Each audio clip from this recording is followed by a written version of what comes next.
Hello all. இன்னைக்கு கிளாஸில் என்ன பார்க்க போகிறோன்னா, இந்த ப்ரிலிம்ஸுன்றதை மட்டும்தான் டார்கெட் பண்ண போகிறோம். இது எஸ்பிஐ பிஓ ப்ரிலிம்ஸ் தான் அப்படின்னு சொல்ல வரல. ப்ரிலிம்ஸுன்றதை டார்கெட் பண்ணுவோம். கொஞ்சம் ஹார்ட் லெவல்னால் எதை நான் மீன் பண்ணுறேன்னா, find the value of x, இல்லை 2x சொல்லுங்கள், 3x சொல்லுங்கள். இந்த எக்ஸு வச்சு மட்டும் டார்கெட் பண்ணி கொஸ்டின் கேட்பாங்க பாருங்கள். அதெல்லாம் பார்த்தாலே நிறைய பேர், ஆஃப்லைன் ஸ்டூடெண்ட்ஸை நான் நிறைய பேரை பார்த்துருக்கேன். அதை பார்த்தாலே என்ன பண்ணிடுவாங்க அப்படின்னா ஸ்கிப் பண்ணிடுவாங்க, செய்யவே மாட்டாங்க, உள்ளே படித்து கூட பார்க்க மாட்டாங்க, செய்ய மாட்டாங்க. அதை தான் நம்ம எப்படி ஈஸியாக போடலான்றதை பார்க்கலாம். சரிங்களா? ஓகே, ஃபஸ்ட்டு இந்த மாதிரி ஒரு கொஸ்டின். இந்த கொஸ்டினுக்குலாம் ஒரு செம்ம ட்ரிக் இருக்குது, சொல்கிறேன் கேளுங்க. If the product of the 3 consecutive positive integer is, இது கொடுத்துட்டாங்க, sum of the squares of 3 consecutive integer. கேட்குற கேள்வி என்ன? சிம்பிளாக அந்த 3 consecutive இன்டீஜரோட ஸ்கொயர் எடுங்க, அதை ஆட் பண்ணுங்க அப்படிங்கிறாங்க. சரிங்களா? நல்ல தெளிவாக புரிஞ்சுக்கோங்க. இந்த மாதிரி கேள்விலாம் கேட்டால் இந்த ட்ரெடிஷ்னல் மெத்தட்னு ஒருத்தவங்க சொல்லி தருவாங்க. அவங்க என்ன சொல்லுவாங்கன்னா, இது ஃபஸ்ட்டு ஒன்று எக்ஸ்னு வைங்க, ரெண்டாவது இன்டீஜர் கன்சிக்யூட்டிவ் தானே, ஒன்று ஆட் ஆகணும், அடுத்து மூணாவதுக்கு வர x + 2ன்னு வைங்க, இதை மூணத்தையும் மல்டிபிள் பண்ணிங்கன்னா, இதை மூணத்தையும் ப்ராடக்ட் பண்ணிங்கன்னா, இது இது இது இதெல்லாத்தையும் ப்ராடக்ட் பண்ணிங்கன்னா உங்களுக்கு வர வேல்யூ வந்து 336 இருக்கும், அப்படியே போட்டு போயிருங்க அப்படின்பாங்க. இதெல்லாம் செய்யாதீங்க, டைம் வேஸ்ட். இதெல்லாம் சுத்தமாக செய்யாதீங்க, டைம் வேஸ்ட். நமக்கு டைம் வேஸ்ட்டே பண்ணக்கூடாது. இதை போய் உட்காந்து எக்ஸாமில் செஞ்சுட்டு இருந்தோம்னு வச்சுக்கோங்க, இது ப்ரிலிம்ஸா இல்லை மெயின்ஸா, கொடுத்துருக்க லைனு ஒரே லைன் கொஸ்டினுக்கு இவ்வளோலாம் வேலை செய்யக்கூடாது. டேரெக்டாக இந்த மாதிரி கொடுத்துட்டாங்கன்னா 3 consecutive பாசிட்டிவ் இன்டீஜர்னு கொடுத்துட்டாலே அதோடைய ப்ராடக்ட்னு பேசுகிறாங்கன்னு வைங்க. ப்ராடக்ட்னு பேசினா இப்போ ஒன்றும் இல்லை, இங்கே ஒரு நம்பர் இருப்பார், அந்த நம்பரோட ஒன்று அதிகமாக இங்கே ஒருத்தர் இருப்பார், அந்த நம்பரோட இன்னொரு அதிகமாக இங்கே இருப்பார். இவங்க எப்படி தானே இருப்பாங்க, இவங்களுக்குள்ள ப்ராடக்ட் எடுக்க போகிறோம், அப்படி தானே பண்ண போகிறோம். இதோடைய காமனாக இருக்கக்கூடிய விஷயம் இது என்னன்னு சொல்லிடுறேன். இதை எப்படி செய்யணும்னா, x³ - x அப்படின்னு வச்சா முடிஞ்சு வேலை. என்ன சார் சொல்கிறீங்க, x³ - x அப்படின்னா 3 பேரா, இந்த சென்டரில் இருக்கார்ல இவரை எக்ஸ்ன்னு வச்சுக்கோங்க, இவரை விட எக்ஸ் ஒன்று கம்மியாக இருக்கும். சரிங்களா? எக்ஸோட ஒன்று கம்மியாக இருக்கும், இங்கே எக்ஸோட ஒன்று அதிகமாக இருக்கும். சரிங்களா? இப்படி இருக்கும். நான் அதை தான் சொல்கிறேன், x³ - xன்னு வச்சிங்கன்னா லாஜிக்காக முடிஞ்சு. சார் இது எப்படி சார், இது எப்படி ஃபார்ம் ஆச்சு அப்படின்னு சொன்னால் இது கிளாஸ் கிடையாது, இது அந்த கிளாஸ் கிடையாது, இது டக்குன்னு சால்வ் பண்ணி போடுற கிளாஸு. சரிங்களா? இப்போ சென்டராக இருக்கவரை மட்டும் தூக்கி வச்சு தான் இங்கே கொடுத்துருப்பான். இதுதான் இந்த ப்ராடக்ட். இதை ப்ராடக்ட் பண்ணோன்னா என்ன இருக்குன்னா இதான் இருக்கும். இப்போ நீங்கள் இது கூட சப்ஸ்டியூட் பண்ணிங்கன்னு வச்சுக்கோங்களேன். ஒரு எக்ஸாம்பிளுக்கு சொல்கிறேன், ஒரு க்யூப் நம்பரில் இருந்து அந்த நம்பர் மைனஸ் ஆகிருக்கும். இப்போ ஃபார் எக்ஸாம்பிளுக்கு இப்போ 2 3 4 இருக்குங்க. ஒரு லாஜிக்காக சொல்கிறேன், 2 3 4 இந்த 3 நம்பர் இருக்காங்களா, இதில் மிடில் நம்பர் யார் இருக்கா, இந்த மிடில் நம்பரில் இருக்கார்ல இவரை க்யூப் பண்ணிக்கங்க. இவரை க்யூப் பண்ணி இவரோட நம்பரையே மைனஸ் பண்ணிங்கன்னா உங்களுக்கு என்ன கிடச்சிரும்னா வேல்யூ கிடச்சிரும் 24. இப்போ இதை மல்டிபிள் பண்ணுங்கள், 2 × 3 6, 6 × 4 24. இங்கே வேல்யூ கிடச்சது என்னது, இந்த சென்டரில் இருக்கிற க்யூப் பண்ணி அதே நம்பரால் மைனஸ் பண்ணோம். எந்த நம்பர்னாலும் போட்டு பாருங்கள். இப்போ ஃபார் எக்ஸாம்பிளுக்கு நான் 4 5 6 இந்த நம்பரை போடுறேன். இந்த நம்பரை போட்டிங்கன்னா சென்டரில் இருக்கிற நம்பரை க்யூப் பண்ணிங்கன்னா என்னாச்சு 125. அதே நம்பரை மைனஸ் பண்ணிங்கன்னா என்னாச்சு 5. இப்போ என்ன பண்ணிங்கன்னா இது பண்ணிங்கன்னா எவ்வளோ ஆச்சு, எல்லாத்தையும் கம்ப்ளீட் பண்ணிங்கன்னா 120. இங்கே பாருங்கள், 4 × 5 எவ்வளோ ஆச்சு 20. இங்கே 5 × 20 × 6 எவ்வளோ ஆச்சு 120. அதே வேல்யூ வந்துருச்சா? இப்போ இதே தான் இந்த கொஸ்டின் இதே ஃபார்மேட் தான். இப்போ இந்த கொஸ்டினை முடிச்சிடலாமா டக்குன்னு? ஒரு க்யூப் நம்பர்லேருந்து அந்த நம்பர் மைனஸ் ஆகிருக்கும். 300 சம்திங்கில் க்யூப் வந்துச்சுனாலே, 300 சம்திங்கில் நம்ம க்யூப் வந்தாலே ஒரே வேல்யூ தான் இருக்குது. யார்? 7³ 7³ - 7 தான் இங்கே கொடுத்துருக்காங்க. 7³ - 7 தான் 336. செக் பண்ணி வேணால் பார்த்துக்கலாம்ல. 343 - 7, 343 - 7 தான் 336. அப்போ டேரெக்டாக சென்டரில் இருக்கவர் யார்? 7 வந்துடுவார். அப்போ இந்த சைடு யார் இருப்பா? 6ன்னு இருப்பார். இங்கே யார் இருப்பா? 8ன்னு இருப்பாங்க. இப்போ என்ன பண்ணணும், இவங்க எல்லாத்தையும் என்ன பண்ண சொல்கிறாங்க, ஸ்கொயர் பண்ணணுமா, அதை வந்து சம் பண்ணுன்னு சொல்கிறேன். இவங்களை ஸ்கொயர் பண்ணுறது ஒன்றும் கஷ்டமாக உங்களுக்கு இல்லை, ஈஸி தானே, ஈஸியாக பண்ணலாம். எப்படி பண்ணலான்றதையும் நான் சொல்லிடுறேன். சரிங்களா? ஃபஸ்ட்டு இங்கே இருக்காரா, இவருக்கு 36, இவருக்கு 49, இவருக்கு 64. இவருக்கு தானே ஸ்கொயர் பண்ணணும், இப்படி தானே ஸ்கொயர் பண்ணணும். நான் என்ன சொல்கிறேன், யூனிட் டிஜிட் மட்டும் வச்சு முடிச்சிருங்க.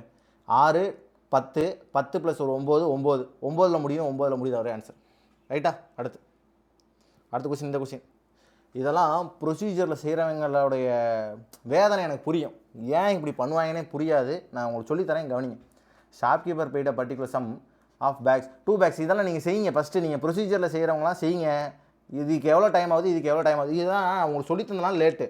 இல்லைனா டக்குன்னு இதை பார்த்தனே, ஓ x³ - 3 x³ - x 7 இருக்காரு, 7³ - 7 போட்டு போயிடலாம் ஆன்சரு அப்படின்ட்டு டக்குன்னு அடுத்த வேல்யூ எடுத்துருவோம். இந்த மாதிரி யூனிட் டிஜிட் எடுத்து வச்சு முடிச்சிடும். 6ல் முடியுது, 4ல் முடியுது, 10 10 + 9 9, last unit digit 19. Okay right. அடுத்து இங்கே வாங்க, இந்த கொஸ்டின் போமா. Shopkeeper paid particular sum 2 bags. ஒன்று என்ன பண்ணுறாரு, profit of 25% on first bag and loss of 20% on second bag. First பேக்கில் 25% ப்ராஃபிட். லாஜிக்காக பேசணுன்னா ஃபஸ்ட்டு பேக்கில் 4 பார்ட் இருந்தால், ஃபஸ்ட்டு பேக்னு வச்சுக்கலாமா, ஃபஸ்ட்டு பேக்கு காஸ்ட் ப்ரைஸு 4ஆக இருந்தால் செல்லிங் ப்ரைஸ் என்னவாக இருக்குன்னா 25% ப்ராஃபிட்னும் போது 5ஆக இருக்கும். ரெண்டாவது loss of 20% on second bag. Second பேக்கில் என்ன சொல்கிறாங்கன்னா இது 5ஆக இருந்துச்சுன்னா இது 4ஆக இருக்கும். கரெக்டாக 20% லாஸ் தானே, okay right. Overall profit or loss percentage obtained by storekeeper if selling price of each bag is okay. அதாவது என்ன சொல்லிட்டாங்கன்னா இந்த 5 இருக்கார்ல, இது 6000, இதுவும் 6000 அப்படின்ட்டாங்க. அதாவது என்ன சொல்கிறாங்கன்னா செல்லிங் ப்ரைஸ் ஈக்குவல்.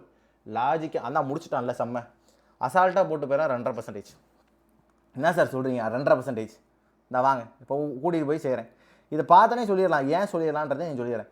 இங்கே 5 இருக்காரா, இந்த 5ம் இந்த 4 ஈக்குவல்னு சொல்லிட்டாங்க. நல்லா கவனிக்கணும், நல்லா கவனிங்க, புரியுங்களா? இந்த 5ம் இந்த 4 ஈக்குவல்னு சொல்கிறாங்க. நான் அப்போ என்ன சொல்கிறேன், இவங்க 2 பேத்துக்கு எல்சிஎம் எடுத்துக்கங்க, இவங்க 2 பேத்துக்கு எல்சிஎம் எடுத்துக்கங்க. ஈக்குவல் தானே சொல்கிறாங்க, இவங்க 2 பேத்துக்கு எல்சிஎம் எடுத்துங்க.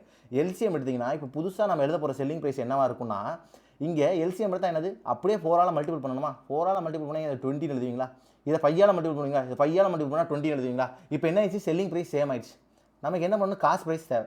காஸ்ட் ப்ரைஸை பார்க்கும்போது இங்கே என்ன கொடுத்துருக்காங்கன்னா, இவர் 5 பார்ட்னா இவர் 4 பார்ட்டாக இருப்பார், அப்போ இவர் 16ஆக இருப்பார். அப்படி போட்டாலும் சரி, இல்லை இவரை விட இவர் 25% அதிகமாக இருக்காருன்னா இவர் 16ஆக இருப்பாருன்ட்டு. அது இதே மாதிரி இங்கே 4 பார்ட்டாக இருந்தால் இங்கே 5 பார்ட்டாக இருக்குன்னா, இவர் 4 பார்ட்னா இவர் 5 பார்ட்னா இங்கே 25. கரெக்டாக முடிஞ்சா.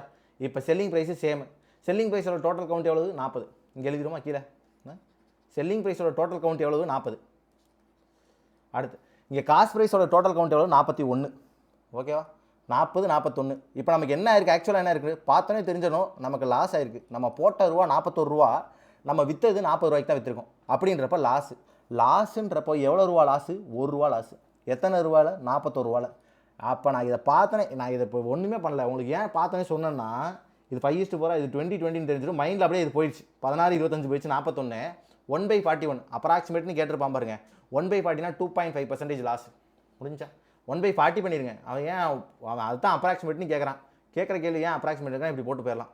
இதை ப்ரொசீஜராக செய்வாங்க, வேல்யூ எடுத்து செய்யுங்க, பிரச்சனை இல்லை சார். சார் ப்ரொசீஜராக செய்கிறது தப்பு கிடையாது எப்பயுமே. எனக்கு இது இப்போ நான் 25 செகண்டில் முடிச்சிடுவேன் இந்த கொஸ்டினை. 25 செகண்டில் ப்ரொசீஜராக நீங்கள் முடிச்சு காட்ட முடியுமா, முடிச்சிடுங்க. இல்லைனா டைம் வேஸ்ட்டு. ஓகேங்களா, சரி வாங்க எடுத்துப்போம். என்னென்னா சார் இன்னொன்றும் பேசணும் சார். அதாவது சார் நம்ம வீடியோ போடுறோம், தெரியல இந்த ரீச் நம்ம உடனே ஆகணும் அப்படின்னு நான் எதிர்பார்க்கல, பெருசாக அந்தளவுக்கு எதிர்பார்க்கல. ஆனால் வந்து கன்சிஸ்டண்ட்டாக பார்க்குறவங்க ரொம்ப தேங்க்ஸ் சார். ஏன்னா நான் இதை சொல்லி ஆகணும். ஏன்னா நிறைய பேர் இப்போ கன்சிஸ்டண்ட்டாக ஒரு வீடியோவுக்கு ஒரு 200 வியூஸ் வருது, 200 பேர் பார்க்குறீங்க அப்படின்னா அதை ஃபுல்லாக பாருங்கள். ஏன் நான் சொல்கிறேன்னா, லாஸ்ட்டில் ஏதாவது லாஸ்ட் கொஸ்டினில் எதுவும் சொல்லியிருக்கலாம். உங்களுக்கு வந்து பார்த்தீங்கன்னா ஏதாவது ஒரு கொஸ்டினில் வந்து லாஸ்ட் கொஸ்டினில் இந்த இதை யூஸ் பண்ணுங்கள், அந்த இதை யூஸ் பண்ணுங்கள், இந்த ஃபஸ்ட்டு கொஸ்டின் சொன்ன மாதிரி லாஸ்ட் கொஸ்டின் எதுவும் சொன்னால் உங்களுக்கு யூஸ்ஃபுல்லாக இருக்கும். அதுக்காக சரிங்களா, ரைட் ஓகே. இல்லைனா நான் ப்ரொசீஜராக சால்வ் பண்ணுற மாதிரி இருக்குது, நான் ப்ரொசீஜராக எல்லாமே எழுதி தான் சால்வ் பண்ணுறேன்னா அந்த இடத்தெல்லாம் ஸ்கிப் பண்ணிக்கோங்க. நீங்களும் இப்படி தான் சால்வ் பண்ணுறீங்க, அந்த இடத்துல ஸ்கிப் பண்ணிடுங்க. எனக்கு என்னோட வீடியோவே மேக்ஸிமம் வந்து 25 மினிட்ஸ்க்குள்ளே தான் போட்டிருப்பேன். 25 மினிட்ஸ்க்குள்ளே போடுறப்ப நீங்கள் அது ஒரு 10 மினிட்ஸ் 10-15 மினிட்ஸில் பார்த்துட்டீங்கனாலே எனக்கு சந்தோஷம் தான். உங்கள் டைமை வேஸ்ட் பண்ணாதீங்க அதுக்காக. சரிண்ணா வாங்க போவோம். ஸ்பீட் ஆஃப் ட்ரெயின் எவ்வளோனா, இங்கே வந்து 108 km/h. சரி, train crosses எக்ஸ்பிளஸ் okay 120 metre பிளாட்ஃபார்மை கடக்கிறதுக்கு 30 second ஆகுது. ரைட்டு. ட்ரெயினுடைய லென்த்து வந்து 2 டைம்ஸ், அதாவது பிளாட்ஃபார்மோட 2 டைம்ஸ் அதிகம். சரி ரைட்டு. இப்போ then find the time taken by train to cross at 150 3x + 105 metre tunnel. சரி சார், இதை நல்லா புரிஞ்சுக்க தெரியும் சார். ஒரு லென்த்தை பிரிக்கணும், டைமை பிரித்தா போதும் சார். இதெல்லாம் சரியான கான்செப்ட். அதாவது டைம் அண்ட் டிஸ்டன்ஸில் செம கான்செப்ட் இது. ட்ரெயின் சம்மில் செம கான்செப்ட். இப்போ ஃபார் எக்ஸாம்பிளுக்கு நான் சொல்கிறேன்னு வச்சுக்கோங்களேன். இப்போது லென்த்து வந்து பார்த்திங்கன்னா ட்ரெயினுடைய லென்த் இருக்கார்ல, ட்ரெயினுடைய லென்த்து பிளாட்ஃபார்மோடைய லென்த்து. சரிங்களா, பிளாட்ஃபார்மோட லென்த்து. இப்போ இது என்ன சொல்லிட்டாங்க, ட்ரெயினோட லென்த்து 2 பார்ட்டாக இருக்கும், பிளாட்ஃபார்மோட லென்த்து 1 பார்ட்டாக இருக்கும். கரெக்டாக இதான் சொல்கிறாங்க. உங்களுக்கு சொல்கிறது ட்ரெயினுடைய லென்த்து 2 பார்ட்டு, பிளாட்ஃபார்மோட லென்த்து 1 பார்ட்டு. இப்படி இருந்தால் உங்களுக்கு எப்பயுமே தெரிஞ்சுக்கங்க, லென்த்தை நீங்கள் இப்படி ஸ்ப்ளிட் பண்ண முடிஞ்சா டைமையும் உங்களால் ஸ்ப்ளிட் பண்ண முடியும். டைம் எப்படி சார் ஸ்ப்ளிட் பண்ண முடியும்னா, டைம் பார்த்துங்க இப்போ 30 செகண்ட் இருக்காரா, உங்களுக்கு நான் என்ன சொல்கிறேன்றதை நல்லா கவனிங்க. 30 செகண்டை 2ஆக ஸ்ப்ளிட் பண்ண முடியும். இவரை கடக்கிறதுக்கு 20 செகண்ட் ஆகிருக்கும், இவரை கடக்கிறதுக்கு 10 செகண்ட் ஆகிருக்கும். இதெல்லாம் வந்து இப்போ நான் சொல்லியிருக்கிறது பேசிக் சொல்லிக்கிட்டு இருக்கேன். அதாவது லென்த்தை 2 பார்ட்டு 1 பார்ட்னு பிரிக்க முடிஞ்சிச்சுன்னா கண்டிப்பாக லென்த்தும் டைரக்ட்லி ப்ரொபோஷனல், இன்வெர்ஸ்லி இல்லை sir, directly proportional to time. அப்போ டைமு இதே ரேஷியோ பிரிக்க முடியும், 2:1. இப்போ ட்ரெயினுடைய லென்த்து பிளாட்ஃபார்முடைய லென்த்து, சரிங்களா? இப்போ இதுக்கு டைம் என்ன இருக்கும், 20 செகண்ட் ஆயிருக்கும். இதுக்கு டைம் என்ன இருக்கும், 10 செகண்ட் ஆயிருக்கும். இப்போ நம்ம கிலோமீட்டர் பர் ஹவரில் இருக்குது, கிலோமீட்டர் பர் ஹவர் வந்து நம்ம மீட்டர் பர் செகண்டாக மாற்றோம்னா 5/18 போடுவோம். 5/18 போட்டால் இங்கே 6, டோட்டலாக மீட்டர் பர் செகண்ட் அவருக்கு எவ்வளோ ஆயிருக்கும், 30 மீட்டர் பர் செகண்ட், சரிங்களா? 30 மீட்டர் பர் செகண்ட் ஆயிருக்கும். இங்கே இப்போ ட்ரெயினை மட்டும் எவ்வளோ லென்த் இருப்பாருன்னு கண்டுபிடிக்கிறது ஒரு பெரிய விஷயமே கிடையாது. நிறைய பேர் என்ன பண்ணுவாங்க, 900 போவாங்க, இங்கே அப்படியே மல்டிபிள் பண்ணுவாங்க. இதை மல்டிபிள் பண்ணி 900 போய் பிளாட்ஃபார்மா இந்த வச்சுக்கோ x + 120, அடுத்து ட்ரெயினா இதில் டபுள் 120 + 240 அப்படின்னு போட்டு அம்சமாக செய்வாங்க. நான் செய்கிறது தப்பு சொல்லலை, உங்களுக்கு இது டைமுக்குள்ளே முடிச்சிட முடியுமான்னு பாருங்கள். எனக்கு இதை பார்த்தோன்னே என்ன போட்டுருவாங்கன்னா, இப்போ இதில் என்ன தெரிஞ்சிச்சு அப்படின்னா, இங்கே 30 மீட்டர் பர் செகண்டு, இங்கே 30, டோட்டலாக எவ்வளோ வரும், 900 வரும். லென்த்தை 2:1 பிரிச்சிட்டாங்களா, 2:1 பிரிச்சிட்டா ட்ரெயினோட லென்த் 600, பிளாட்ஃபார்மோட லென்த் 300 இப்படின்னு போட்டலாம். புரிஞ்சா? சொல்கிறது கவனிக்க முடியுதா? உங்களுக்கு புரியுதா ஏன் சொல்கிறேன்ட்டு? இது லென்த்து 2:1னா டோட்டல் லென்த்து 900. 2:1க்கு பிரிக்கணும்னா இது அப்படியே பிரிச்சிங்கன்னா மொத்தம் 3 பாட்டு தான் 900னா ஒரு பாட்டு 300, ஒரு பாட்டு 300 இங்கே வச்சிடலாம், 2 பாட்டு 600 இங்கே வச்சிடலாம். இப்போ எக்ஸ் தானே கண்டுபிடிக்கணும். நீங்கள் ஏன் ட்ரெயின் லென்த்தெல்லாம் கண்டுபிடிச்சிட்டு இருக்கீங்க? டேரெக்டாக போய் எக்ஸை கண்டுபிடிங்க. எக்ஸுக்கு என்ன பண்ணிக்கலாம், எக்ஸு ப்ளஸ் 120 தான் 300னா எக்ஸோடைய வேல்யூ ஆட்டோமேட்டிக்காக போட்டலாம்ல 180. இந்த கான்செப்ட் தெரிஞ்சுக்கணும், இந்த கான்செப்ட் எப்பவுமே தெரிஞ்சுக்கணும். அதுக்காக தான் இதை சொன்னேன், டைமுக்கு பிரிக்க தெரியணும், அதுக்காக தான். ஓகேவா? சரி, ரைட்டு. இந்த கான்செப்ட் அப்படியே இருக்கட்டும், இதை மறந்துடாதீங்க. இது வேறு ஏதாவது சம்மில் ஒர்க் அவுட் ஆகலாம், அதுக்காக தான் சொல்கிறேன். டைமர் இந்த சம்முக்கு டேரெக்டாகவே போட்டுடலாம் சார். டைமை பிரிக்க முடியுமா அப்படின்னு கேட்டால் பிரிக்க முடியும், அது தெரிஞ்சுக்கோங்க. லென்த்து கொடுத்துருந்து டைம் பிரிக்க முடியுமா, டைம் பிரிக்க முடியும். லென்த்துக்கு ரேஷியோ கொடுத்துட்டு உங்களுக்கு டைம் ரேஷியோ கேட்டாங்க, சப்போஸ் ஸ்பீடு சேமுன்ட்டாங்கன்னா உங்களுக்கு தெரியணும்ல, அதுக்காக தான் சொன்னேன். சரி வாங்க, டேட்டா சஃபிஷியன்சியில் ஒரு கொஸ்டின் பார்த்தேன் சார், அதுக்காக தான் இதை எக்ஸ்பிளைன் பண்ணிருந்தேன். சரி வாங்க வாங்க போம். ரைட், இப்போ எக்ஸுக்கு வேல்யூ கண்டுபிடிச்சாச்சு 180. எக்ஸுக்கு எப்படி வேல்யூ கண்டுபிடிச்சோம், இங்கே 2 பார்ட்டு 1 பார்ட்னு பிரித்தோம். இப்போ 300 தெரிஞ்சிச்சு. 300 தான் பிளாட்ஃபார்மோட லென்த்து. பிளாட்ஃபார்மோட லென்த்து இப்போ x + 120னா இங்கே 300ல் போய் சப்ஸ்டிட் பண்ணிங்கன்னா என்ன 120 மைனஸ் ஆச்சுன்னா 180 எக்ஸுக்கு. ஓகே, எக்ஸுடைய வேல்யூ 180. இப்போ என்ன கொஸ்டின் கேட்குறாங்கன்னா, அந்த ட்ரெயின் அதே சேம் ட்ரெயின் டனலில் கிடக்கணும். டனலுடைய லென்த் எவ்வளோ கொடுத்துட்டாங்கன்னா இங்கே கொடுத்துட்டாங்க. இப்போ நமக்கு ட்ரெயினுடைய லென்த்து நமக்கு தெரியும் சார். ட்ரெயினுடைய லென்த்து யாருமே இப்போ எக்ஸை கண்டுபிடிச்சிட்டோம்ல, 2x + 240 இல்லைனா 2 × x + 120 தானே ட்ரெயின் அப்படின்னு போய் திருப்பி ட்ரெயினை கண்டுபிடிக்காதீங்க, டைம் வேஸ்ட் பண்ணாதீங்க. ட்ரெயினோட லென்த் தான் நமக்கு இங்கே என்ன தெரியும், 600ன்னு தெரியும்ல, அப்படியே தெரியும்ல. இதானே ட்ரெயினோட லென்த்து, இது ட்ரெயினோட லென்த் தானே. அப்போ 600ன்னு தெரிஞ்சால் அப்படியே ஒரு சைடு 600 வைங்க, இன்னொரு சைடு இப்போ பிளாட்ஃபார்ம் மட்டும் புதுசாக கற்றுக்கணும். புதுசாக வந்து டனல் இருக்காரா, டனலை மட்டும் கண்டுபிடிக்கணும். டனல் வந்து பார்த்தீங்கன்னா 3x எவ்வளோ ஆச்சு, 540. 540ல் ஒரு 100 ஆட் பண்ணால் எவ்வளோ ஆச்சு, 640. 640 + ஒரு 5 645. 645 நமக்கு ஸ்பீடு எவ்வளோ, 30. இதுதானே நமக்கு என்ன கிடைக்கும், இப்போ டைமுக்கு தெரியும். Time is equal to distance by speed. அப்படியே கொண்டு போய் அப்படியே பண்ணிட்டோம். இப்போ போட்டோம்னா எவ்வளோ ஆச்சு, 1245 / 30. இது அப்படியே நம்ம அடித்தோன்னா 415 41.5. ஓகே ரைட், அடுத்தா சார் அடிச்சு போயிடலாம் சார். கொஞ்சம் சார் 3 கொஸ்டினை பார்க்குறக்கே, ஏன்னா இந்த 3 கொஸ்டினில் பேசிக்ஸ் நல்லா ஸ்ட்ராங் பண்ணிட்டோம், புரியுதுங்களா? அதுக்காக தான் சொல்கிறேன். இந்த 3 கொஸ்டின் பார்க்க இவ்வளோ நேரம் ஆச்சுன்னு ஃபீல் பண்ண வேண்டாம், டக்குன்னு போயிடும், அடுத்த கொஸ்டின் போயிடும். ஏபிசி அவங்க என்ன பண்ணுறாங்களா சார், அமௌண்ட்டை 3x + 10, அதாவது 3x + 1000 மொத்தமாக இவங்க எல்லாத்தையும் ஆட் பண்ணால் எவ்வளோ வந்து சார், ஏபிசி டோட்டல் எவ்வளோனா 3x + 1000 இதான் கொடுத்துருக்காங்க. Right, A gets 3/4 of the amount obtained by C. இப்போ சிக்கும் ஏக்கும் ரேஷியோ போடலாம். இவர் 4 வாங்கினா இவர் 3 வாங்கியிருப்பார், கரெக்டாக? அடுத்து while B gets 7/9 of the amount obtained by A, அதாவது 7/9. இப்போ ஏ 9 வாங்கியிருந்தாருன்னா பின்றவர் என்ன வாங்கியிருப்பாருன்னா 7 வாங்கியிருப்பாருன்னு சொல்கிறாங்க. இப்போ இங்கேருந்து இது பார்த்தா இது 3 மடங்கு இருக்குது, × 3 இருக்குது. அப்போ இதுவும் என்ன இருக்குன்னா × 3 பண்ணிட்டா வேல்யூ முடிஞ்சு. இதை × 3 பண்ணிங்கன்னா இது. இப்போ ஃபைனல் ரேஷியோ தெரிஞ்சிச்சு. சின்றவர் ஃபைனல் ரேஷியோ என்னென்னா, சின்றவர் 12 இருந்தால் இவர் 9 இருப்பார், ஏன்ற 9 இருந்தால் இவர் 7 இருப்பார் அப்படின்னு தெரிஞ்சிச்சு. கொஸ்டின் எனக்கு கொடுத்தாங்க, if the difference between the amounts obtained by B and C எவ்வளோனா x + 4000. இப்போது பி சி யார் பெருசாக இருக்கா, சி தான் பெருசாக இருக்காரா? சரி, சி - பின்னு வச்சுக்கோம். சி - பி எவ்வளோவா, C - B x - 4000. X minus 4000. சரி, find the value of x. எக்ஸோடைய வேல்யூ கேட்குறேன். சிம்பிள், ரொம்ப ரொம்ப ரொம்ப சிம்பிள். நான் இப்போ என்ன சொல்லிடுவேன்னா, இதை ப்ரொசீஜராக செய்கிறவங்க என்ன பண்ணுவாங்கன்னு நான் சொல்லிடுறேன். சரிங்களா? இப்போ இவங்க எல்லாத்தையும் ஆட் பண்ண எவ்வளோ வச்சு 28. இதை 28ன்னு வைப்பாங்க, டிவைடர் பையில் போட்டு இதை 5ன்னு வைப்பாங்க. இதை என்ன பண்ணுவாங்க, இது ஏன்னா டிஃப்ரென்ஸ் 5 தானே, இதுக்கு ரெண்டுக்கு டிஃப்ரென்ஸ் எவ்வளோ, இது 5 பாட்டாமா, 5 பாட்டு தான் இது, 28 பாட்டு இதுன்னு சொல்லிட்டு போட்டு இதெல்லாத்தையும் மல்டிபிள் பண்ணி ஆன்சர் போடுவாங்க. நான் இதெல்லாம் சொல்லலை உங்களுக்கு நான் எப்போயுமே இந்த மாதிரி சொல்லியே தரமாட்டேன். சரிங்களா? a + b + c ஒரு சைடு அதை வச்சுக்கோங்க, இன்னொரு சைடு b - c. இப்போ இவங்க ரெண்டு பேத்துக்கு மட்டும் ரேஷியோ வைக்கங்க. இங்கே எவ்வளோ வச்சு ஆட் பண்ணிங்கன்னா, இங்கே ஒரு 16 + ஒரு 12 28, டோட்டல் பாட்டு 28. சரி, அடுத்து இங்கே பார்த்தீங்கன்னா 12 - ஒரு 7 எவ்வளோ ஆச்சுன்னா 5 பாட்டு, 28 பாட்டு 5 பாட்டு, இப்படி தான் இருக்கும். ஓகேவா? இப்போ நான் உங்கள்கிட்ட சொல்கிறது எல்லாமே என்னென்னா, ஆப்ஷனை வச்சு தூக்கிடுங்க. ஆப்ஷனை மட்டும் வச்சு தூக்குங்க. ஃபார் எக்ஸாம்பிளுக்கு என்ன சார் ஆப்ஷன் வச்சு தூக்குறேன்னா எனக்கு புரியல சார் அப்படின்னா, எக்ஸுடைய வேல்யூ தானே கேள்வியாக கேட்டிருக்காங்க. அப்போ எக்ஸுடைய வேல்யூ தான் இங்கே ஆப்ஷனில் கிடக்கும். சரிங்களா? ஃபஸ்ட்டு எடுத்து ரவுண்டாக இருக்கிற வேல்யூ செக் பண்ணு. ஃபார் எக்ஸாம்பிள் இப்போ 5000 இருக்கா, 5000 தூக்கி கொண்டு போய் போடுங்க. 5000 கொண்டு போய் எக்ஸில் போட்டிங்கன்னா இங்கே எவ்வளோ வந்துச்சு, ஃபஸ்ட்டு பியில் போட்டிங்கன்னா தெரிஞ்சிடும். பியில் போட்டிங்கன்னா எவ்வளோ ஆச்சு, எக்ஸில் 5000 போட்டிங்கன்னா b - x எவ்வளோ ஆச்சு, ஒரு 1000 வரும். 1000 வரும். அடுத்து இங்கே கொண்டு போய் 5000 போட்டிங்கன்னா எவ்வளோ ஆச்சு, 15 + ஒரு 1000 எவ்வளோ ஆச்சுன்னா 16000. ரேஷியோ பாருங்கள், 28க்கு 5 இருக்குது, இல்லை 16:1 இருக்குது. கண்டிப்பாக இது வராது. புரியுதுங்களா எப்படி செய்ய சொல்கிறேன்ட்டு? அப்படி நம்ம போட போகும்போது இன்னொன்று நல்லா நோட் பண்ணிக்கங்க, 5ன்னுலாம் வைக்காதீங்க. 5 வந்து எல்லா நம்பராலையும் மல்டிபிள் ஆகும். இங்கே இருக்க நம்பர் இருக்கார்ல, இவர் யார், 28 பார்ட்டு. இந்த 28 பார்ட்டுன்றவர் எல்லாரும் கூடலாம் மல்டிபிள் ஆக மாட்டார். அப்போ நம்ம என்ன பண்ணிடலாம்னா, இந்த இதை கம்பேர் பண்ணிட்டா முடிஞ்சு போச்சு. 28ஓட மல்டிபிள்ஸில் வருதான்னு மட்டும் கம்பேர் பண்ணணும். இப்போ போய் பார்க்குறேன், டேரெக்டாக இங்கே போகிறேன். சரிங்களா?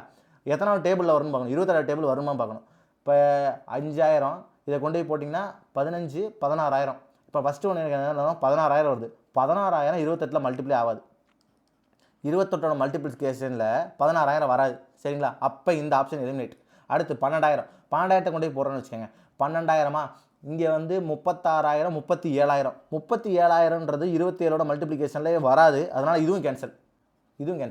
இப்போ 9000 கொண்டு போய் சப்ஸ்டியூட் பண்ணுறேன் எக்ஸில். 27000 + ஒரு 1000 28000 கரெக்டாக வருது. 27000 எக்ஸில் போட்டால் எக்ஸ் × 3னா 9000 × 3னா எவ்வளோ ஆச்சு, 27000. 27000 + ஒரு 1000 28000. சரி, அடுத்து இங்கே போய் சப்ஸ்டியூட் பண்ணுறேன். எக்ஸ் போல் 9000 சப்ஸ்டியூட் பண்ணால் 9000 - ஒரு 4000 எவ்வளோ ஆச்சுன்னா 5000. அப்படியே வந்துருச்சு. அப்போ இந்த இது சாட்டிஸ்ஃபை ஆகிடுச்சு. இதை கரெக்ட் புரிஞ்சா? இந்த இதை செக் பண்ண தேவையில்லை. ஏன் சார் இதை செக் பண்ண வேணான்னு சொல்கிறீங்கன்னா, சார் இது டைம் வேஸ்ட்டு சார். நம்ம கேட்டிருக்க கேள்வி கொஸ்டின் ப்ரிலிம்ஸை பொறுத்த வரைக்கும் 1 நிமிஷத்துக்குள்ளே ஒரு அப்ளிகேஷன் முடிச்சே ஆகணும். மினிமம் மேக்ஸிமம் டைமே 1 நிமிஷம். அதுக்குள்ளே முடிச்சாலும் நம்ம இப்படி தான் செஞ்சாகணும். இல்லைனா நீங்கள் என்ன பண்ணுவீங்க தெரியுமா, நிறைய பேரை பார்த்துருக்கேன், 1 நிமிஷத்துக்குள்ளே டைம் முடிக்க முடியாது, அப்ளிகேஷன்னா கஷ்டம்னே போயிடுவாங்க. அப்ளிகேஷனாக கஷ்டம் கிடையாது சார். அப்ளிகேஷன் தான் ஸ்கோர் பூஸ்ட்ரு. அழகாக தூக்கி கொடுப்பான். மார்க்கை எவனுமே இந்த அளவுக்கு தூக்கி கொடுக்க மாட்டாங்க, அவன் அப்ளிகேஷன் தூக்கி கொடுப்பாங்க. சரி வாங்க, ரோஜா என்ன பண்ணுறாங்களாம், 8000 ரூபாய் இன்வெஸ்ட் பண்ணுறாங்க. சரி, எத்தனைல சிம்பிள் இன்ட்ரெஸ்ட் ரேட்டில் X% 10 இயர்ஸ். சரி, and obtained and interest of எவ்வளோனா இவ்வளோ இன்ட்ரெஸ்ட் ரிசீவ் பண்ணிக்காங்க. பாருங்கள் எல்லாமே எக்ஸில் இருக்குது. If Roja investor same amount, அதே அமௌண்ட்டை என்ன பண்ணிட்டாங்கன்னா சேம் ரேட் ஆஃப் இன்ட்ரெஸ்ட்டில் போட்டிருக்காங்க. 2 இயர்ஸு காம்பவுண்ட் இன்ட்ரெஸ்ட் என்ன வரும் அப்படிங்கிற கேள்வி என்னது, காம்பவுண்ட் இன்ட்ரெஸ்ட் கேட்டிருக்காங்க. சரி ஓகே, வாங்க போகலாம் டேரெக்டாக. சார் இது ப்ரொசீஜர் சால்வ் பண்ணோம்னா I = PNR/100. இதுதான் ப்ரொசீஜர் சால்விங்னா இதான். Pன்றதுக்கு 8000 போட்டுருவீங்க, இதுக்கு X%, இது எக்ஸ்ன்னு போடுவீங்க, இது 10ன்னு போட்டுருவீங்க, இது ஈக்குவல் பண்ணிட்டுருவீங்க. சரிங்களா? இது ப்ரொசீஜரை சால்வ் பண்ணிக்கிறனா நீங்கள் சால்வ் பண்ணி ட்ரை பண்ணுங்கள். இது அப்படியே சப்ஸ்டியூட் பண்ணணும் சார். இது அப்படியே சால்வ் பண்ணிக்கங்க. நீங்கள் 8000 10 years number of years rate of interest x இங்கே டிவைட் பை 100 போடுவீங்க. ஈக்குவல்ட்டி எவ்வளோ இருக்குன்னா 780x + ஒரு 500. ரைட், இப்போ பாருங்கள், இதை ரெண்டுத்தையும் கேன்சல் பண்ணிடுவாங்க. இதை ரெண்டுத்தையும் கேன்சல் பண்ணிவிட்டு 800x இருக்குது, இங்கே 780x இருக்குது. அப்போ 20x இருக்கார்ல, அந்த 20x தான் யாருன்னா 500 அப்படின்னு போய் எக்ஸுக்கு 25 கண்டுபிடிப்பாங்க வேல்யூ. இது வந்து ப்ரொசீஜர் போகாமல் இந்த பேட்டர்ன் எழுதாமல் செய்யணும். அதாவது சார் நானும் செய்கிறேன், ஆனால் இந்த பேட்டர்ன் எழுதாமல் செய்கிறேன். எப்படி செய்கிறேன்றதை உங்களுக்கு சொல்கிறேன். சரிங்களா? இந்த பேட்டர்ன் எழுதாமல் செய்கிறேன் சார். ஒருத்தர் கூட % இயர்ஸ். இப்போ இது ரெண்டு என்ன ஆகுனா மல்டிபிள் தான் ஆகும். கரெக்டுங்களா? நான் இப்போ என்ன வச்சுக்கலாம் அப்படின்னா 10xன்னு வச்சுக்கலாம். இதை பர்சன்டேஜை கொண்டு இங்கே கொடுத்துடலாம். பர்சன்டேஜை கொண்டு இங்கே கொடுத்துட்டா எனக்கு என்ன தெரிஞ்சிச்சுன்னா 800x பார்த்தாலே வந்துடும். புரியுங்களா?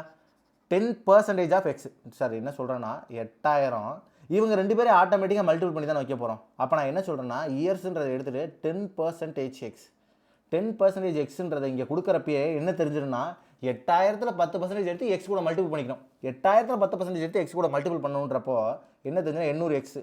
இந்த 800 எக்ஸ் தான் யார் அப்படின்னா இங்கிட்டு இருக்கார், லெஃப்ட் சைடில் இருக்கவர், இதுக்கு பதிலாக வரவர். இதை எழுதாமல் இதை செய்யலாம். நான் ஏன் செய்யலாம்னு சொல்கிறேன்னா இப்போ நானும் ப்ரொசீஜர் தான் போனேன், ஆனால் இதை எழுத தேவையில்லை. இதை இப்படி எழுதி அடிக்கலாம் தேவையில்லை.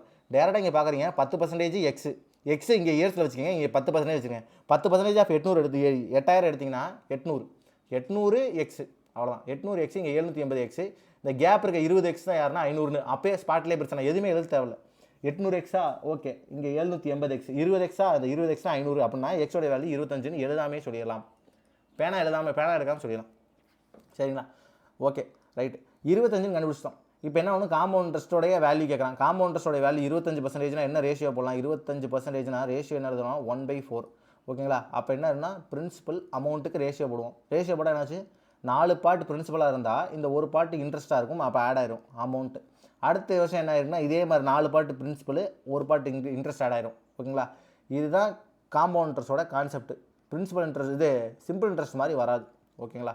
ரைட். இப்போ இதை மல்டிபிள் பண்ணிங்கன்னா 16, இதை மல்டிபிள் பண்ணிங்கன்னா 25. இந்த 16 பார்ட்டு தான் யார்? 8000. இந்த 16 பார்ட்டு தான் 8000. கேட்டிருக்க கொஸ்டின் என்னது? Compound interest. இது பிரின்சிபல், இது அமௌண்ட்டு, இது ரெண்டு கேப் இருக்குது யார்? 9 பார்ட்டு. 9 பார்ட்டு தான் யார் அப்படின்னு கேட்குறாங்க. இங்கே இன்ட்டு 5 ஆகுது, இங்கேயும் இன்ட்டு 5, 4500 தான் ஆன்சர். இன்ட்டு 5 ஆகுது, இன்ட்டு 5, 4500 ஆன்சர். ரைட்டு. அடுத்து இந்த ஒரு கொஸ்டின். சரி, இந்த கொஸ்டின் சால்வ் பண்ண ட்ரை பண்ணுமா? Mixture contains milk and water. Milk வாட்டரா சார்? மில்க்கு வாட்டர் எவ்வளோ? இதில் 20% வாட்டர். சரி, அந்த ரிமைனிங் 24 மில்க்கு. ஓகே, அப்போ 80% தான் 24னா பேலன்ஸ் இருக்கிறது இங்கே வந்து எவ்வளோ இருப்பாருன்னா 20% இருக்கானா 6. சரி, வேல்யூ கண்டுபிடிச்சாச்சு. If 15% mixer is taken out. Okay, பாதி எடுத்துட்டாங்க அதானே. மொத்தமாக எத்தனை லிட்ரு? 30 லிட்ரு. 30 லிட்டரில் 15 லிட்டர் வெளியே எடுத்து போட்டாங்க. 15 லிட்டரை வெளியே எடுத்துட்டாங்க அப்படின்றப்போ நமக்கு என்ன புரிஞ்சிச்சு அப்படின்னா பாதி எடுத்துட்டாங்கன்னு தெரிஞ்சிச்சு. சரி, என்ன கேட்குறாங்க? எக்ஸ் லிட்டர் ஆஃப் வாட்டர், அப்புறம் x minus 3 litre of milk are to be added in the mixture, then the final. Okay, mixture டு எவ்வளோ? 9:4. ஓகே, 9:7. லாஸ்ட்டில் எவ்வளோ வரும்னா 9:7 வரணும். Okay, find the value of x. எக்ஸோடைய வேல்யூ கேட்குறாங்க. ரொம்ப சிம்பிள். அதாவது மில்க்லேருந்து 3 லிட்டர் மட்டும் கம்மி, அதாவது வாட்டரில் ஒரு 3 லிட்டர் எக்ஸ்ட்ரா ஆட் பண்ணியிருப்பாங்க, மில்கில் அந்த 3 லிட்டர் இருக்காது. மில்கில் 3 லிட்டர் கம்மி ஆட் பண்ணியிருப்பாங்க. எப்படி வச்சாலும் சரி, எக்ஸோடைய வேல்யூ கண்டுபிடிக்கணும், அவ்வளோதான், சிம்பிள். ரைட். ஓகே, இதில் 15 லிட்டர் எடுத்து வெளியே போட்டால் அப்படி இதை நார்மலாகவே சால்வ் பண்ணிடலாம். ஏன்னா நார்மலாக சால்வ் பண்ணால் ஸ்பீடாக சால்வ் பண்ணிடலாமே. 45 செகண்டில் சால்வ் பண்ணிடலாம். வாங்க டக்குன்னு 15 வெளியே எடுத்துட்டா பாதி வெளியே எடுத்தலாம். பாதி எடுத்துகிட்டு இதை ரெண்டு தனியாக பாதி வெளியே எடுத்துடலாம். சரிங்களா? பாதி வெளியே எடுத்தாச்சு. இப்போ என்ன ஆயிடுச்சு, இங்கேருந்து இங்கே ஏதோ ஆட் ஆகுது, இங்கேருந்து அதோட ஒரு 3 லிட்டர் எக்ஸ்ட்ரா ஆட் ஆகுது. கரெக்டாக லாஜிக்காக பேசினா இங்கேருந்து இங்கே லாஜிக்காக பேசினா இங்கே ஒரு 3 லிட்டரு கம்மியாக ஆட் ஆகும், இங்கே 3 லிட்டரு எக்ஸ்ட்ரா ஆட் ஆகும். கரெக்ட். ஓகே, இதுக்கும் பெஸ்ட்டு என்ன பண்ணிடலான்னா ஆப்ஷன் வச்சு போகிறது தான் பெஸ்ட்டு. என்ன கேட்டால் ஆப்ஷன் வச்சு போகிறது தான் பெஸ்ட்டு. எக்ஸு இங்கே ஆட் ஆகுது. இங்கே பாருங்கள், நல்லா கவனிங்க. இங்கே என்ன ஆட் ஆகுது? இங்கே சார் எக்ஸாம்லாம் எனக்கு ஆப்ஷன் வச்சு போக தேவையில்ல, போக தெரிலனா சார் இங்கே நீங்கள் மார்க் டெஸ்ட் போடும்போது நீங்கள் என்ன பண்ணிங்கன்னா ஆப்ஷன்ஸை யூஸ் பண்ணி நீங்கள் சால்வ் பண்ணி பழகிட்டீங்கன்னா அங்கே போய் யூஸ்ஃபுல்லாக இருக்கும். எக்ஸ் மைனஸ் 3, இங்கே என்ன ஆகுனா எக்ஸ் மைனஸ் 3. இப்போ கொடுத்துருக்க கேள்வி என்னது? Find the value of x. அப்போ இங்கேருந்து இங்கே ஆட் ஆகுறது எக்ஸ் தானே. இங்கே ஆக்சுவலாக 3 லிட்டர் இருக்காரு, என்னவோ ஆட் பண்ணிக்காங்க, இது ஆகுது. அப்போ எக்ஸ்ட்ரா ஆட் பண்ணி பார்த்தா 7 டேபிள் அடி வாங்கணும். சார் நல்லா தெரிஞ்சுக்கோங்க, 7 டேபிள் அடி வாங்கலாம் ஈஸியாக கண்டுபிடிக்கலாம்ல. 3 லிட்டர் இருக்காரா? இப்போ 3 ஒரு 20 ஆட் பண்ணிங்கன்னா எவ்வளோ ஆச்சு? 23 7 டேபிள் வருமா? வராது, தப்பு. அடுத்து 18 ப்ளஸ் ஒரு 3 எவ்வளோ ஆச்சு? 21. நல்லா கவனிங்க, 18 ப்ளஸ் ஒரு 3 21 7 டேபிளில் வரும், மல்டிபிள் ஆகும். சரி, அப்போ அப்படியே செக் பண்ணி பார்த்துட வேண்டியதான். இங்கே 18 ஆட் ஆகுதுன்னா இங்கே 18 ஆட் பண்ணிங்கன்னா இங்கே எத்தனை ஆட் ஆகும்? 15 ஆட் பண்ணும். 15 ஆட் பண்ணுறீங்க. 15 ஆட் பண்ணுறப்போ இங்கே என்னாச்சு? 12 ப்ளஸ் ஒரு 15 எவ்வளோ ஆச்சு? 27. இங்கேயும் இன்ட்டு 3 ஆகுது, இங்கேயும் இன்ட்டு 3 ஆகுது. அப்போ கரெக்ட், இதுதான் 18 தான் ஆன்சர். ரெண்டாவது ஆப்ஷனே கிடச்சிருச்சு. மீதி எந்த ஆப்ஷன் செக் பண்ணி பார்த்தாலும் கிடைக்காது, அது ஒன்று தான் கிடச்சிருச்சே. சரி, அடுத்து இந்த கொஸ்டின் போகலாமா? சரி, ஓகே, இந்த ஒரு கொஸ்டினோட முடிச்சிடும், டைம் ஆகிடுச்சு. சரிங்களா? இன்னொரு வீடியோவை சேர்த்து சாயந்தரம் போட்டுறேன். இருக்குது இதில் நிறைய கொஸ்டின் வச்சுருக்கேன். இன்னொரு வீடியோ சேர்த்து ஒரு மதிய டைமில் போட்டுறேன். சரிங்களா? அனுப்பு எக்ஸாம் போகிறக்குள்ளே போட்டு விட்றேன். சரிங்களா? அனுப்பு இன்வெஸ்டட் எவ்வளோனா எக்ஸு, காம்பவுண்ட் இன்ட்ரெஸ்ட்டு எவ்வளோனா வந்து பார்த்திங்கன்னா 10% பெர் ஆனம். 2 இயர்ஸ்க்கு. Okay, compound interest 10% per annum 21%. He also invested எவ்வளோனா 4500 இன்வெஸ்ட் பண்ணுறாரு சிம்பிள் இன்ட்ரெஸ்ட்டில். 7.5% 4 வருஷம். 7.5% 4 வருஷம்னா 30% சிம்பிள் இன்ட்ரெஸ்ட்னால. Total interest received by him. Okay, total interest எவ்வளோனா இது. இப்போ நமக்கு இது 30% கண்டுபிடிக்கிற பெரிய விஷயம் இல்லை, டேரெக்டாக கண்டுபிடிச்சலாம். 30% எடுத்தால் இது எவ்வளோ ஆச்சு, இன்ட்டு 3 பண்ணோம். 45 × 3 135, 1350. இதில் 1350 இன்ட்ரெஸ்ட் யாருக்கு வந்தவர்னா சிம்பிள் இன்ட்ரெஸ்ட் வந்தவர். அப்போ இதில் 1350 கேன்சல் மைனஸ் பண்ணிட்டீங்கன்னா டேரெக்டாக என்ன பண்ணிடலாம்னா இது அப்படியே பார்க்கும்போதே 126. ஆமாம், 126 இருக்குது. சார் எப்படி சார் பார்த்தோன்னே 126ன்னு சொன்னீங்கன்னா 135. இந்த ஜீரோவெலாம் கண்டுக்காதீங்க. இங்கேருந்து இதை பார்க்குறீங்க, டேரெக்டாகவே பார்த்துருங்க. 135லேருந்து 260ன்னு பார்த்துருங்க. 135 260 பார்த்தாலும் சரி, இல்லை இங்கே 61 இங்கே 35 இருக்குது. இதை வந்து மைனஸ் பண்ணிட்டு பண்ணாலும் சரி. நான் இதை தான் மைனஸ் பண்ணேன் டக்குன்னு. 61 35 மைனஸ் பண்ணிட்டேன். 61 35 மைனஸ் பண்ணால் இங்கே ஒரு 26, இங்கே ஒரு 100, 126. இந்த 120 அதான் 1260. இதுதான் யார், 21%. கேட்டிருக்க கேள்வி என்னது, 2x கேட்குறான். இங்கே வெறும் எக்ஸை கொடுத்துருக்கான், அப்போ 200 கேட்குறாங்க. 200 கேட்டால் இங்கே இன்ட்டு என்ன இருக்குது, 6 இருக்குது. 200 × 6 எவ்வளோ வச்சு 12,000. சரிங்களா, 12,000. உங்களுக்கு தெரிஞ்ச சீரியஸான படிக்கக்கூடிய ஸ்டூடெண்ட்ஸு, இல்லை எனக்கு கொஞ்சம் ட்ரெடிஷ்னலாக சால்வ் பண்ண முடியாது, மேக்ஸ்னாலே கொஞ்சம் வீக்கு அப்படின்றவங்களுக்கு தெரிஞ்சவங்களாக இருந்தால் ஷேர் பண்ணுங்கள்.